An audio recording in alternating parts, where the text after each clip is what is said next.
Video seorang netizen yang membeli handphone secara online namun yang datang adalah batu viral. Video kejadian itu diunggah oleh rekan dari pemilik akun Twitter @after_, pada Selasa, tanggal 26 Oktober tahun 2021. Dalam postingannya, ia mengunggah kardus handphone baru warna putih, yang di dalamnya berisi 7 bongkah batu ukuran sebesar bola bekel. Di samping kardus itu terdapat plastik wrap yang bisa digunakan untuk membungkus paket.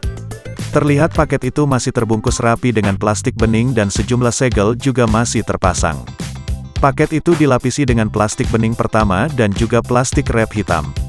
Setelah terbuka, nampak satu box handphone baru berwarna hitam. Plastik segel handphone itu juga masih nampak rapi dan belum dibuka sama sekali. Namun saat box handphone itu berhasil dibuka, ternyata isinya adalah batu. Bukan handphone seperti yang dipesan. Merasa tertipu, korban langsung menghubungi pihak penjual. Namun penjual mengatakan jika tidak tahu masalah tersebut dan menduga jika itu ulah oknum kurir.